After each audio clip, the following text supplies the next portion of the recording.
In this lecture, we are going to cover art of Europe and America between 1700 and 1900. Um, Spoiler alert, that is a very wide range. There's probably about 6 art movements that happen in that one chunk of time. So I'm going to very lightly touch on a lot of them. Don't expect too much detail. Every single one art piece I talk about in this could be easily an hour by itself. So, brief overview of the time we're looking at between Europe and America. It was a period of social, economic, and political upheaval. Governments by and for the people replaced absolute monarchies. I think of the American Revolution, 1776. Big time, a lot of things changing. French Revolution in 1779. Disregard that saying 18. A lot of things changing very, very quickly, where people had the power and governments didn't have as much. I mean, they still had quite a bit, but less going to be controlled by a king or something like that. This period was also known as the Age of Enlightenment. During the Industrial Revolution, during the 18th and 19th centuries, there was a lot of change happening. A lot of people had more time to think and time to work, and the Age of Enlightenment went straight in with that. 3 pillars of it: you have reason over faith, liberty over tyranny, and equality. First art movement we were going to look in disregards most of that. It is really just the introduction into this. It's one of my favorite art periods called Rococo. It's 17th and 18th centuries.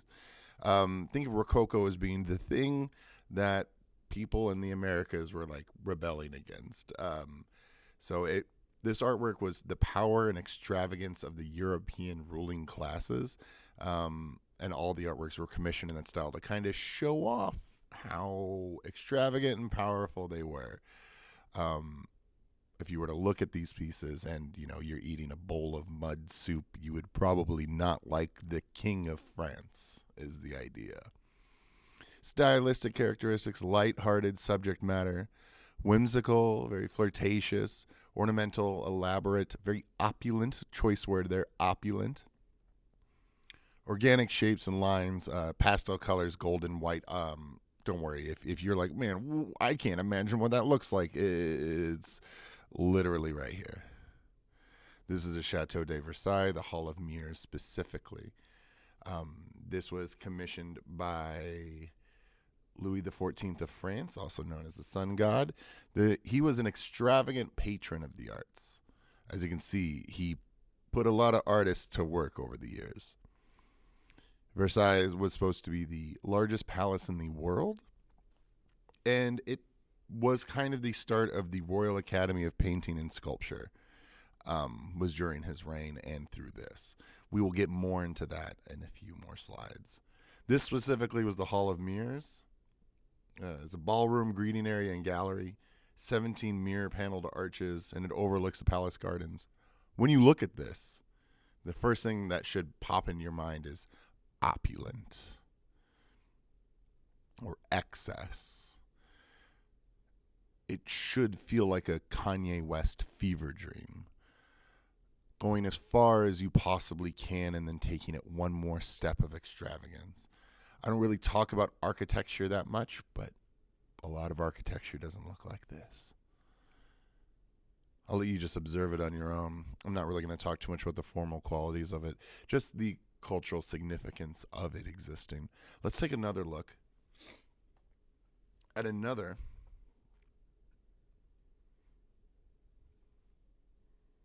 Here's the Basilica of Versailles. Some good German there for you. Versailles was German for the 14 holy ones. This church was 14 statues of saints located around the altar, so you can see it all around here. Love to see it. They prayed to for protection for illness, so you'd go up there if you had a slight cough or the Black Plague. Speaking of, the saints were thought to have helped during the Black Plague. Thank you, saints. There's really, those descriptors of Rococo are exactly here, right? Richly ornamental. Look at all this excess. There's some cherubs up here living their best lives. Paintings adorning everywhere, sky, ceiling. And you have white with pastel and gilded gold all over the place. Look at this, just this one column here. Just look at it. Rococo. Okay, so let's talk about a little bit about the European and American art academies. Let's specifically talk about the French Academy of Painting and Sculpture. It was founded in 1648 under the rule of the Sun King, Louis XIV. Louis? No. It provided training for artists and a platform to exhibit their work. The Prix de Rome was the most important competition. So while this sounds like a great opportunity, it was the thumb that kept people down. It was the ruling class of arts. You had to compete in this Prix de Rome. If you won it, you went to Rome for a year to be able to study amongst all of the things that were there. And around this time, that was really important because a lot of this artwork, especially this middle one, which we'll talk about later, was about hearkening back to the past. So the French Academy of Painting and Sculpture was the defining list of how to get into the art world, what is going to be popular in the art world, and how to get ahead. So with this is also known as the salon, the French salon. So you can see here the salon style of hanging whenever things are kind of grouped up. You would even see a kind of hierarchy to these paintings physically manifest itself up in here. And we'll talk about this. And normally I don't like to show the notes, but I feel like it's important down here that we show the Academy hierarchy of genres. If I had a drum roll, I would use it. So first, history paintings. So these were historical events, normally of Greek mythology or biblical scenes. They were enormous. So whenever we talk about something being a history painting size, that means it is going to be 12 feet across or something like that. It was a way of showing the importance of the piece by showing it being the biggest one in the room. Quick example, like this one in the middle that we'll talk about here in a second. Like how big these paintings are. They really take up all this space. And then underneath them, you can see portraits. Boop. Portraits are second. People didn't have cameras. They wanted to have pictures of themselves hanging in their house. Genre paintings, third. Everyday scenes of the lower classes. This is something that would establish the importance of poorer people, because they started to be able, middle class started to develop, and they could actually start buying artwork, and they wanted artwork about their everyday lives. Genre paintings became very important. You'll see this pop up a lot later with Impressionism, with this list. Landscapes, creeping on down, which, whatever. It's a picture of a cloudy day or something. I don't know. And then still life paintings, because still life paintings weren't viewed as very important. And honestly, that was more of an affront against the Northern European artists who favored still lifes very much. So this list established the authority of the Academy, and it also kind of defined how important art was going to be for a long time. And if you went against it, what that meant. So we'll talk about that later. Let's take a look at a good first piece of artwork here. This is JeanHanoiFragonard. I'm going to butcher a lot of French names. I'm just going to let you know. So a good example of the Rococo period. It was a very flirtatious encounter. She kicks her shoe off as she swings, which was a very intimate sort of thing. You have this figure down here who's underneath. Then you have a figure back here. Don't know necessarily what that means. The Cupid figure puts a finger to his lips, suggesting this is a secretive relationship. There is a lot to look at this whenever we're looking at cultural significance, but we want to focus a little bit on the bishop, either oblivious to or supportive of the encounter, and it could be a judgment of the church's role in society. So does he know that this is happening over here? Is he encouraging this? So we're talking upper classes with French society. That's really it.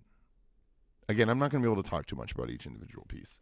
So sorry if you're here for that. I doubt you are, though. All right. This is William Hogarth. We're going to look at two pieces from his series, Marriage a la Mode, which, if I recall correctly, just means marriage with ice cream.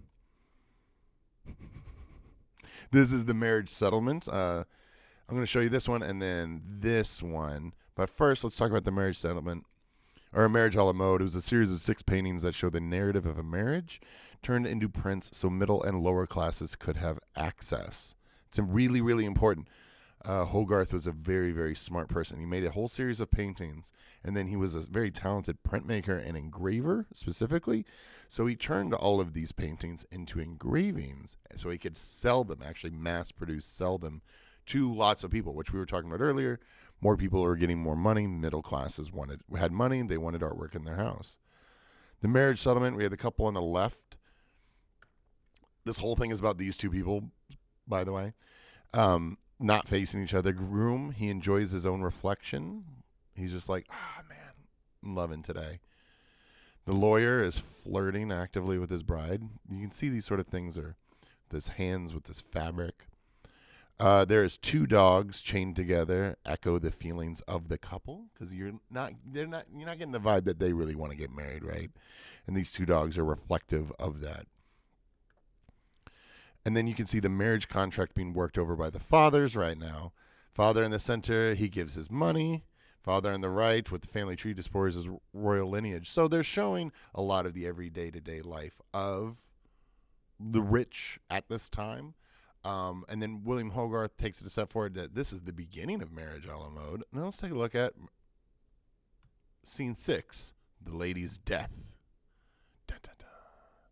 So beautifully cross-hatched lines all the way across this.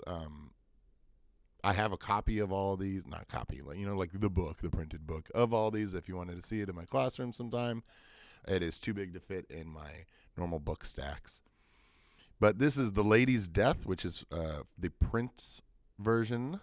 A lot of stuff to go into here. So some of this happened in between. I just want to talk about it. Husband was murdered by the flirtatious lawyer. The wife kills herself. And then one dog survives and is eating the carcass of another. Love to see it, right? The artist's message: the wealthy do not necessarily have morals. The children often suffer from such immorality.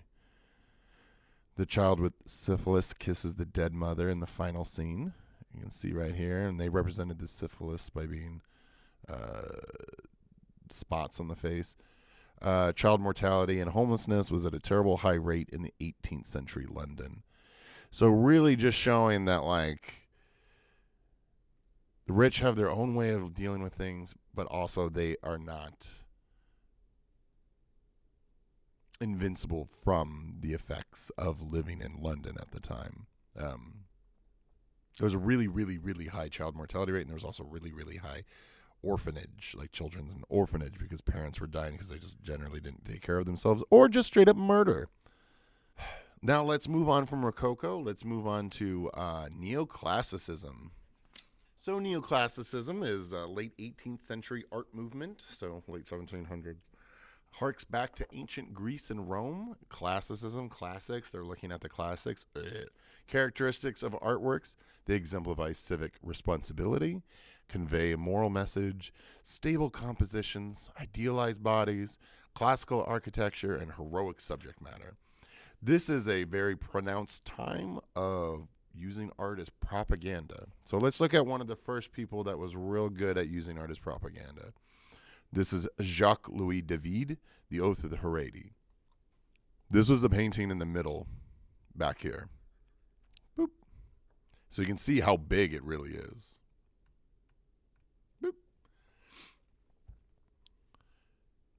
So Jacques Louis David, he was a history painter, and he painted for the monarchy, revolutionaries, and Napoleon. He had just somehow grasped onto so much power so early on in his life and never let go. And a lot of his paintings were like this. They were this is the Oath of the Hereti. It's a Roman story. A lot of his artwork was of Roman stories. You can see this exemplified by the Roman archways and the Roman clothing. This story is about the brothers vow allegiance to their father and to Rome, specifically before he was going to go off to war. Mother and children mourn the losses to come. They're having a bad day. It shows the sacrifice for civic duty, that not only the people that are fighting in the wars are sacrificing, the family is sacrificing by losing that person and realizing what's going on. Basically, he's just saying, hey, go fight for France. And people are like, yes, let's go. Give me a sword immediately. I will go help cut off whoever's whatever, whenever. And Jacques-Louis David did this a lot, to the point where when he was painting for Napoleon, and Napoleon got ousted, so did Jacques-Louis David. He was famously buried in Belgium. His artwork was not allowed in France, or his body. He's since been exhumed and put back in, but I mean, like, come on. That's some lasting anger. They hate you so much they won't even bury you in the soil of the country. I wonder what any one of us could do to reach that same level. Angelica Kaufman was a Swiss-Austrian artist, one of only 2 female founding members of the British Royal Academy of Arts. But let's take a look at this painting. So we can first off see the classical architecture here and the classical clothes, specifically referring to Roman, especially when we look back at that. Like, I feel like that's even the same coat as her lap. So this is Cornelia pointing to her children as her treasures. She's like, look at these kids. Aren't they awesome? These sons will grow up to be Roman political leaders. And then Cornelia, as a model of motherhood, again, civic duty, treasures her children rather than material wealth, even though she's like, oh, look at these chains. And she's like, no, these are my treasures. You can also have the necklace and the children. Guides her daughter towards moral values. Like, everything was very heavy-handed, and they were trying to point out a specific thing. But again, I believe you can have kids and a necklace. One last one to take a look at here. This is Thomas Jefferson with a Monticello. He was an architect as well as the architect of our nation. He also built houses. Thomas Jefferson, 3rd President of the United States, author of the Declaration of Independence. He designed Monticello as his home in Charlottesville, Virginia. Monticello, which is it called Monticello or Monticello? I've always known it as Monticello.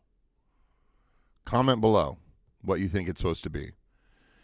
This was built in the neoclassical style preferred by new American cities in the late 18th century, continually altered and enhanced for over 50 years. Classical elements. We have a Roman oculus. You can't really see, but it's inside of here. We have the porticos, columns, and pediments of classical design. But again, it's being incorporated into a new version and then in America, which is very strange. Romanticism is probably my favorite out of all these time frames we're going to look at. Some of my favorite artists all come from this one time frame. It reflects the revolutionary beliefs in liberty, equality, and humanity. It was a time of everybody kind of doing the old revolution, you know? You had France and America both kicking out their leaders and starting new ones. So you had a lot of things going on. You had emotional elements. The artwork contained a lot of movement and drama, often reflect individual opinions, and were generally more current. They were of things actively happening, which was weird because you think of history paintings. Remember the huge scale of the history paintings? There was a history, and when you think of history, you don't think of things that happened a couple years ago. You think of things that happened 100 years ago. Well, they were like, no, there's important things happening right now in the history of our country. We should cover it right now. So this is Eugene Delacroix, Liberty Leading the People from 1830. You've probably seen this painting before. I feel like it's the cover of Les Mis or something. But it depicts the July Revolution of 1830, which this was painted in 1830. So look at that. Good for you guys, painting real fast. As the French people rising up against their government, many people died. It was a bit of a rough go. So they're kind of showing the figure of liberty here in the middle, holding the French flag, leads the people of all classes and ages, also showing the sacrifice of the French people. So it's a very opinionated piece, one that could potentially even get you in trouble depending on what was happening. You actually see that pop up a lot in a lot of art pieces. And again, every one of these art pieces could be delved into for at least an hour. So if you want to look up more, I'm sure you can just type in the title of this into YouTube and you're going to get a wonderful, wonderful video from the National Galleries about it. So I'm going to talk about two pieces here by Francisco de Goya. This is The Family of Charles IV, and this is The 3rd of May. You can see a big difference between these two, right? So what we're showing off here first with The Family of Charles IV is a Spanish royal family, so we're in Spain, bouncing around. It was realistic rather than ideal. Goya had a way of painting like what was inside as well as your physical attributes. So you look at this and like how idealized some of these characters are. Here showing like the kind of sunken in eyes, the ornate clothing. And then also, because of Goya's stature in this, as a family of Charles IV, he was painted in with the painting, which means a few things, but ultimately it could mean that they viewed him as family, which makes this next part kind of funny.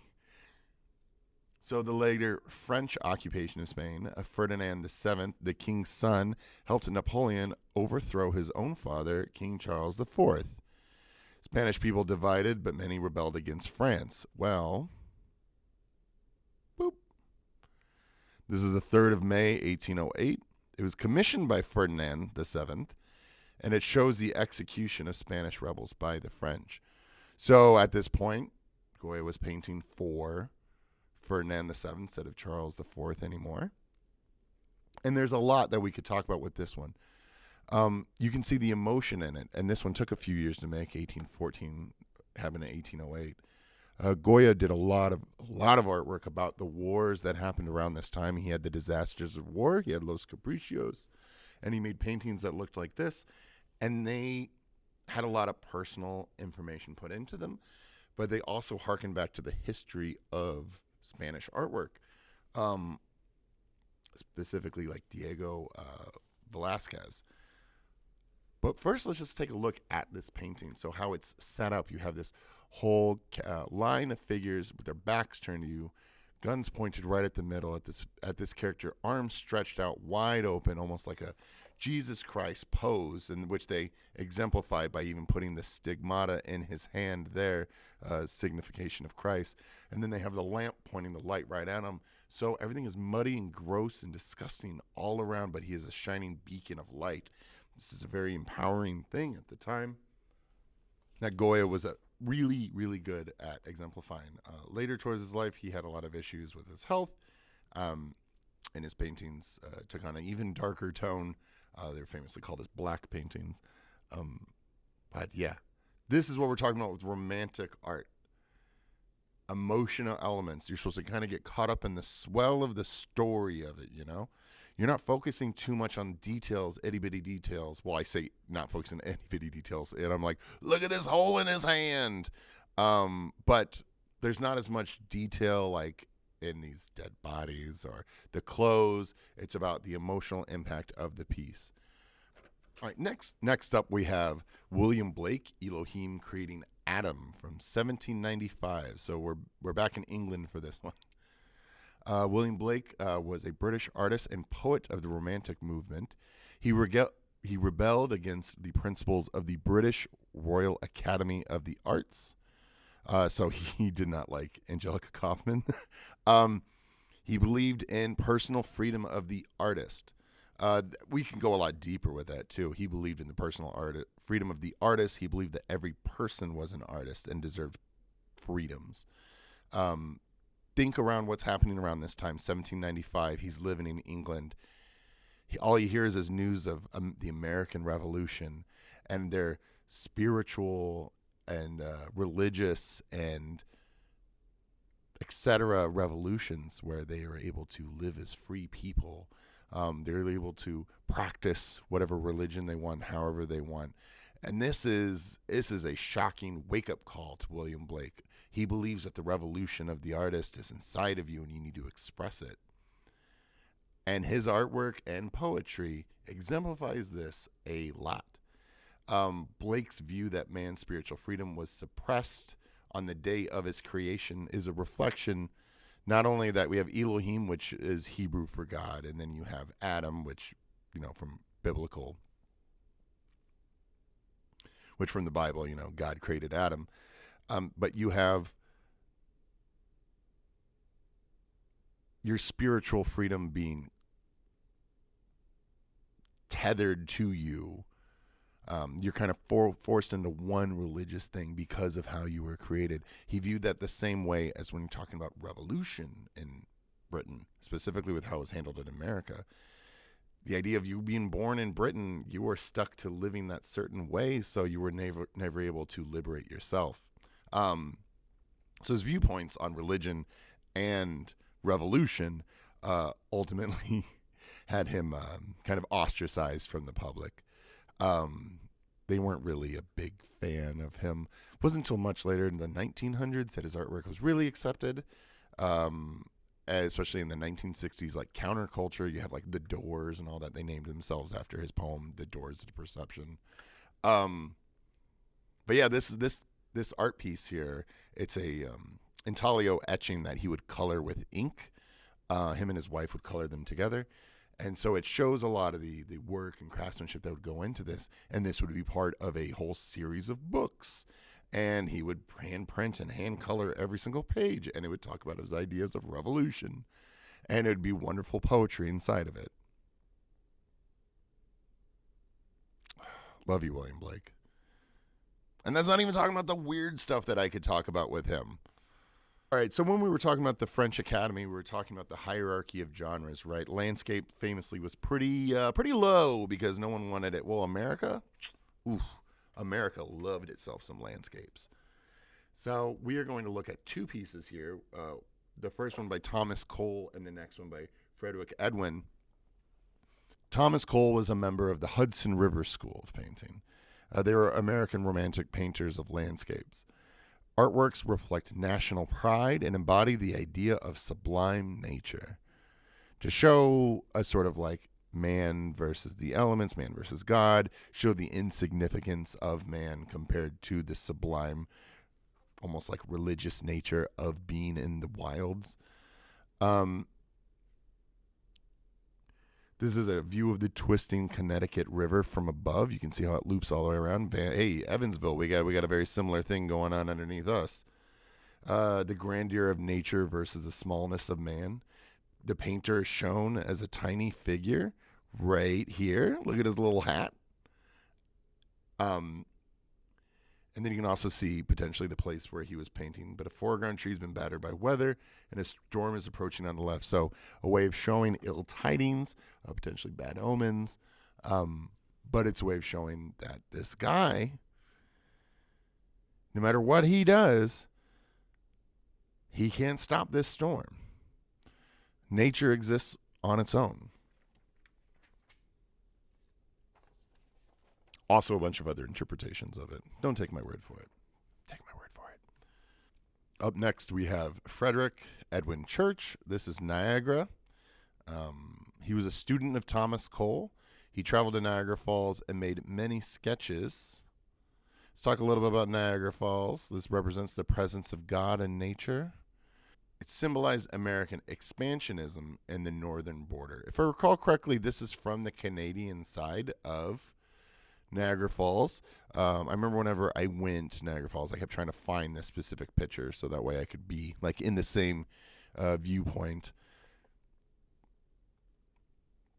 And it's a way of kind of capturing the enormous wrath of nature and how powerful. And I can't keep talking about landscapes like this. But talking about the power and wrath of nature, the Hudson River School really emphasized that. They were just trying to say, hey, USA, A-okay with me.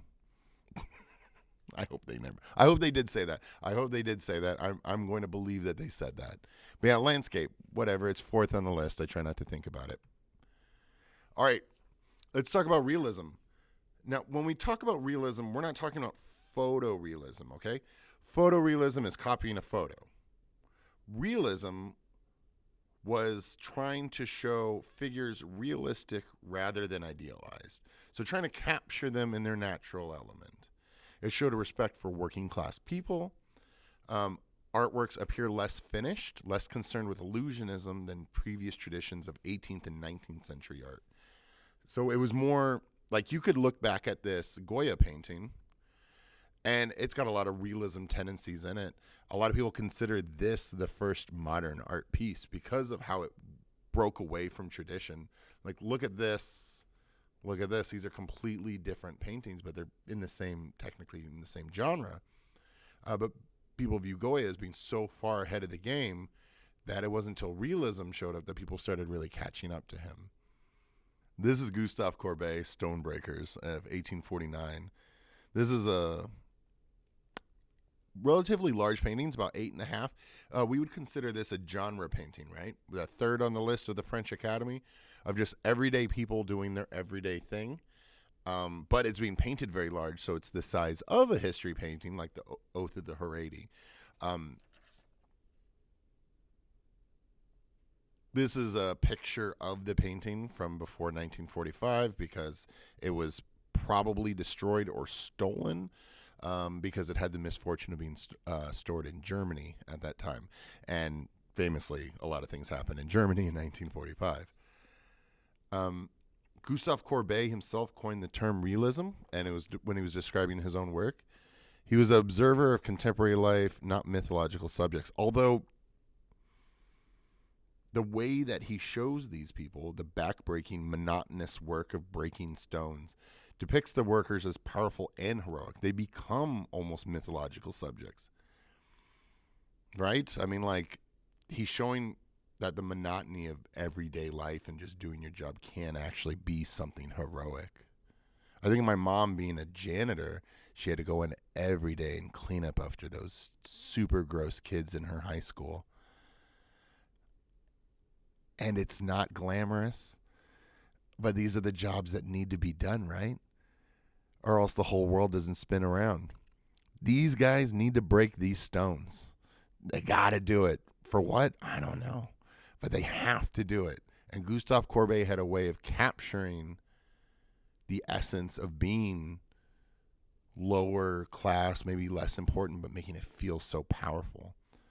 This is Henry Ossawa Tanner. This is the banjo lesson. Henry Tanner was an African-American painter. He's educated at Pennsylvania Academy of Fine Arts. And in 1893, that's kind of a really big thing. Banjo lesson depicts passing of knowledge between generations, very much like the Stonebreakers was. Confronts stereotypes of smiling black banjo players. Around this time, we had the Jim Crow laws. We had a lot of very racist depictions of African Americans. And Henry Tanner was about humanizing African Americans, showing them as just normal people like everybody else, giving dignity to those from humble circumstances. This would have actually been kind of a shocking thing to see at the time because it wouldn't have been the typical very racist blackface depictions of African Americans and former slaves in America. This is Edouard Manet. This is French, if you can't tell from my about to butcher the title of this. Le Déjeuner sur Herbe. Nope, that's not it. Luncheon on the Grass. That's what it's going to be for me. Edouard Manet, he's painting contemporary figures, kind of like Henry Tanner here. The female nude whose body is not idealized, so not showing it off in a perfect sort of way, which is how it would traditionally be represented. There was new stylistic techniques. He had very flat figures with bold outlines and minimal shading. Like, I mean, look at back here. There's very bold outlines, not much use of shading. Not trying to show this as being a real thing, right? Because it's a painting. It's not a real. You're not trying to convince someone that they're looking into another world. It's not worried about illusionism. He specifically acknowledged the canvas as a painted surface, not an illusion of reality. That was his big thing. He's like, no, this is a painting. And they're like, oh yeah, but why doesn't it look like the real world? And he's like, no, it's a painting. Like it's not the real world. The real world's all around us. This is a painting. Needless to say, he was rejected from the 1863 French Salon. People just weren't ready for this. They weren't ready for this jelly. They were their own Destiny's Child song. This instead was shown at the Salon des Refus, Salon of the Rejected, which probably had a lot of bangers as well. This is John Everett Malaise. He was part of something called the Pre-Raphaelite Brotherhood. Ooh, that sounds spooky whenever you say it like that. There was also women in the Brotherhood. It was a group of English painters and writers formed in 1848. They rejected the preference of the British Royal Academy of the Arts for classically inspired artworks. These people, too, would not have liked Angelica Kaufman. The pre-Raphaelites were instead inspired by art and writing from the Middle Ages. So when you say pre-Raphaelite, referring specifically to the artist Raphael, he is kind of the dividing line of the Renaissance of being when they believed that composition became garbage. They're like, no, we don't like this. We don't like the stories you guys are telling. We don't like anything about it. So they started to do their own thing. This is Ophelia. It depicts Ophelia's suicide from Shakespeare's Hamlet. Extraordinary accuracy and depiction of real plants. And this one had a pretty fun, he almost accidentally killed his model when she almost died of hypothermia while posing in a bathtub that got too cold. But is dealing with realism, the pallid, gross skin color there. You had the plants and flowers kind of like overwhelming the canvas. You could have idealized that a lot easier, a lot simpler, and he decided against it and more going for an older composition. We think of Middle Ages artwork when how long everybody is. Same idea here. So realism moves its way into Impressionism actually very nicely. It's a very there's not clear-cut lines between any of these art movements. It's important to know they all kind of blend, merge, influence, and then reject each other. But realism is very, very important to Impressionism. It is kind of the first step along the way, you know? Like we couldn't get Jay-Z if we didn't first have Grandmaster Flash. They exhibited together in 8 Impressionist exhibitions from 1874 through 1886. They depicted modern subject matter, so things that were actively happening around them. Artists had very individual styles, but united in rejecting the formal approach of the Academy. So they all made artwork that looked very different from each other. But the thing that unified them was they did not like the Academy.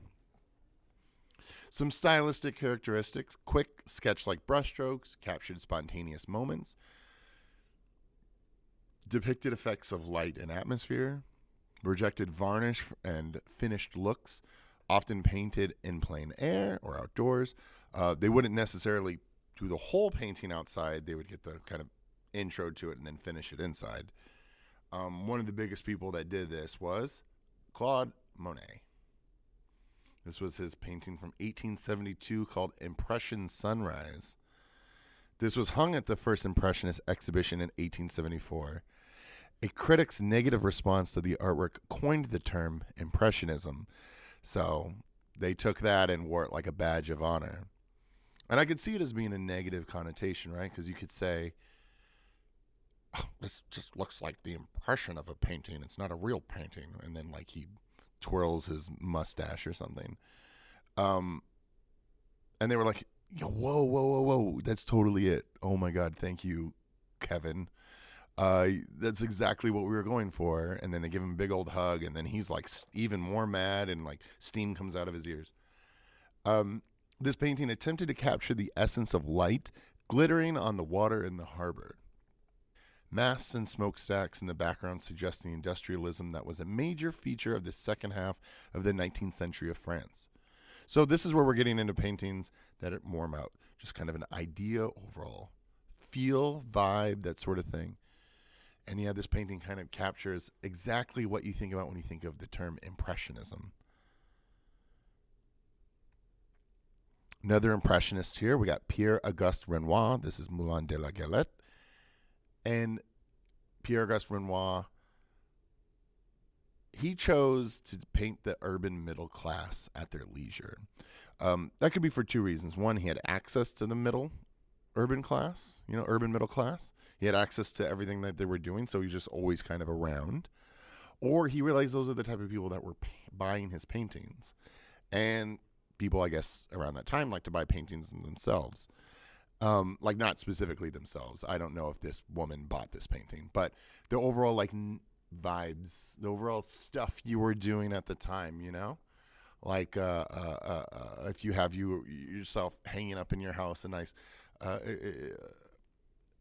a picture of a puppy, and it's like biting a ball, and it says "Live, Laugh, Lavender" or whatever. It can make you think of that puppy you had when you were a kid. Same idea here. Can remind you of fond memories, even though it's not specifically about your own. So this shows people at a popular outdoor cafe in Paris, which, that's a lot of people. Spontaneous brushstrokes and subject matter create cheerful atmosphere. There's a lot of movement. Painting technique and the scene were meant to evoke a world of beauty and pleasure. Everything is just kind of like euphoric in this, right? Just nice. Let's go to the opposite of that. So go to Gross Paris Street Rainy Day by Gustav Klimt. Gustav was a painter and financial supporter of other impressionists. He had that cash. His works often use extreme perspective, like take a look at this building. Ooh, yeah, we're trying to get that 2-point perspective down to a pat. Paris Street Rainy Day captures a modern city, newly constructed roads and buildings, and there was also modern attire. I mean, everything about this felt fresh. This is like fun and fancy free, and this one's like fresh and cold. Makes use of a unique vantage point. There's a lot going into this. If you haven't seen it, it's in the Art Institute of Chicago. I've seen it a few times. There's a lot of really good Impressionist artwork out there, actually. Just kind of always annoying to get to the Art Institute of Chicago, So I'm going to go over two sculptures here. One by Auguste Rodin and Camille Claudel.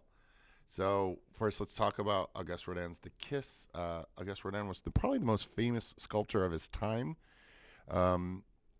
He did not copy from classical busts or traditional poses, which was what people did for years and years and years. He instead would use live models, and then what was in the old noodle upstairs. His old noggin.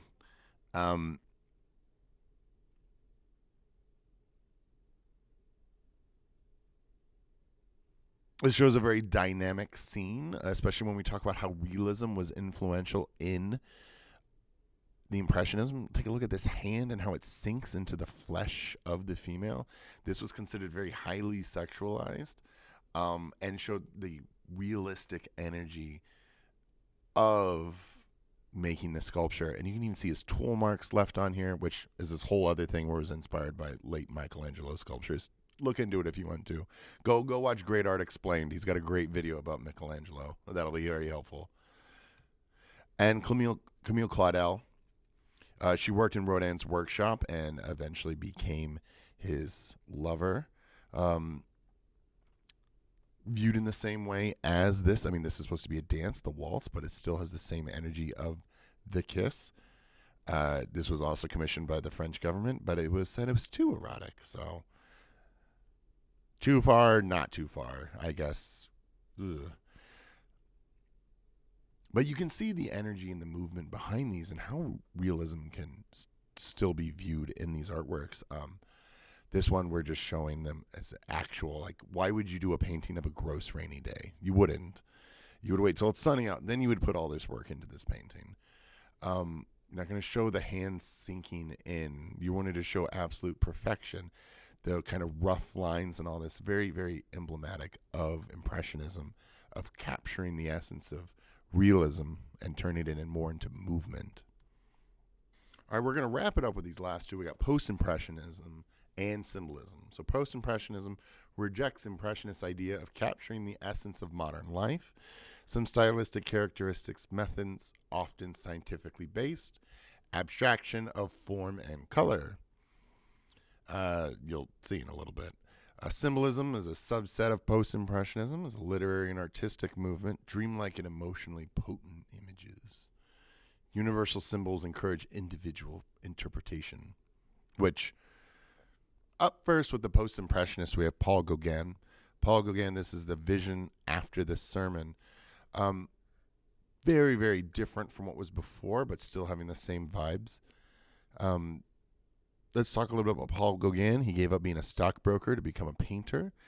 He was interested in cultures untouched by modern civilization, well, at least from Western civilization. So he would go to other places like Polynesia, like French Polynesia, and kind of establish a life there. So a lot of his artwork would incorporate French Polynesian understandings, religious mythology, and combine it with his own personal religious, Christian beliefs. This is a vision after the sermon. It depicts Sunday prayers in Port-Aven, Brittany, France. Upper right is a symbolic scene of Jacob wrestling with the angel, taken from the sermon the townspeople have just heard. The priest in the lower right is possibly a self-portrait of Gauguin. See how he flattens out his space? Very much also influenced by Japanese ukiyo-e printmaking. The red, very bold, flat, dividing the picture plane up. You have this tree. I could talk about this one forever. I love Paul Gauguin. There's a lot to uncover with this guy.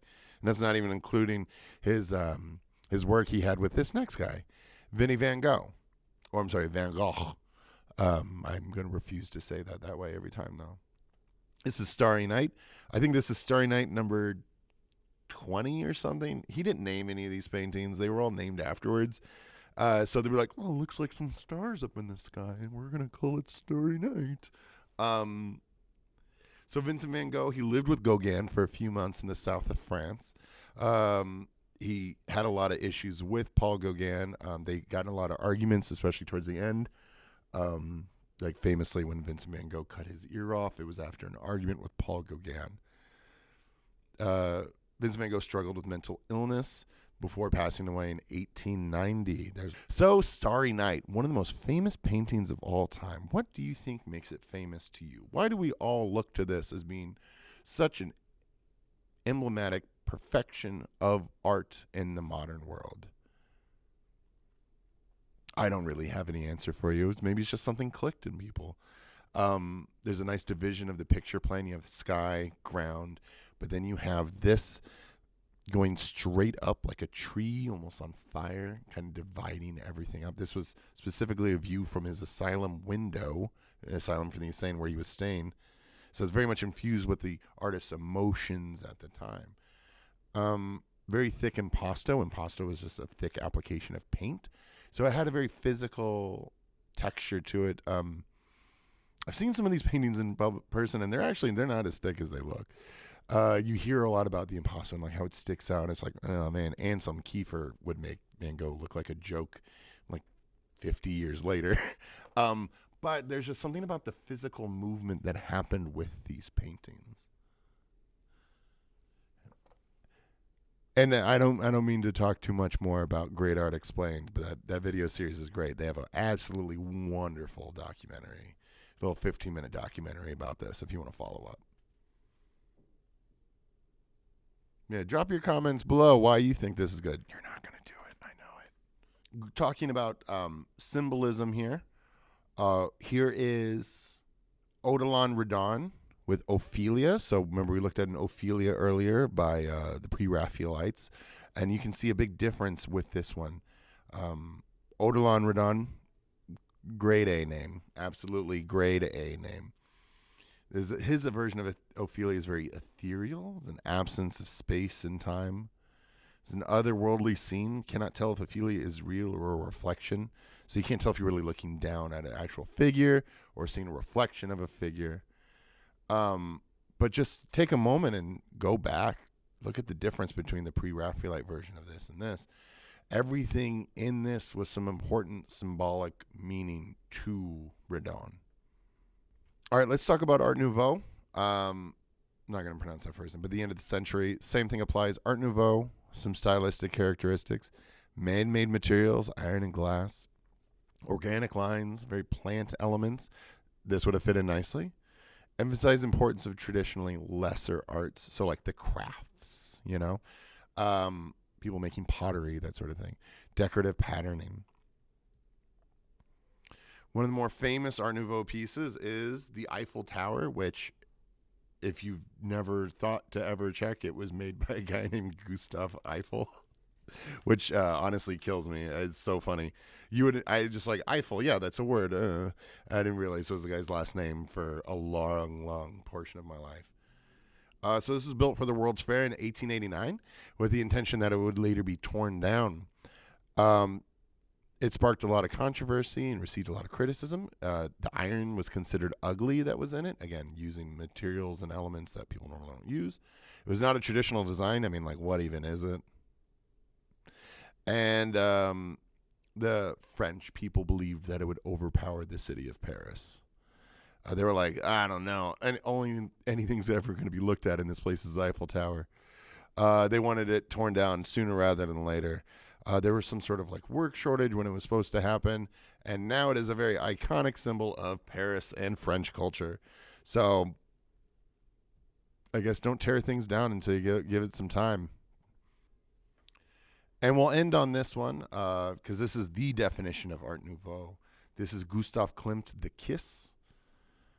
Gustav Klimt, his version of The Kiss, you think about the Rodin version from earlier, the same idea of just very engulfing. The man here is completely engulfing the woman. There's a lot of rumors to how this one went. There's a lot of information about this. The gold here, very emblematic of the halos of the old Renaissance painting, but with the patterning of Art Nouveau, including overt use of flowers and nature to kind of envelop them. The background is actually covered in like 3 or 4 layers of paint that's all painted on top of gold. This is a very gaudy piece to see in person. And then any of the silver here would be silver and platinum leaf painted on there. Pretty nice. There's a lot of danger to this, though, right? Because you can see her face flush with red, skin tones of green, the edge of a precipice, almost as if they're about to fall, gives you the feeling that, combined with the gold wrapping up their entire bodies, that they are the most important people in the world to each other. But they are also on the very edge of it all ending. So there's a lot of movement, a lot of emotion because of this. One thing that Gustav Klimt really emphasized was flattened shapes. There's a little bit of shading into the figures here, but for the most part, it's all just flat, decorative images. And that creates a weird give, push, pull balance to the piece, right? It makes it a little uncomfortable to look at, like you almost don't know exactly what you're looking at. Up next, we are going to go over modern art. Goodbye, everybody.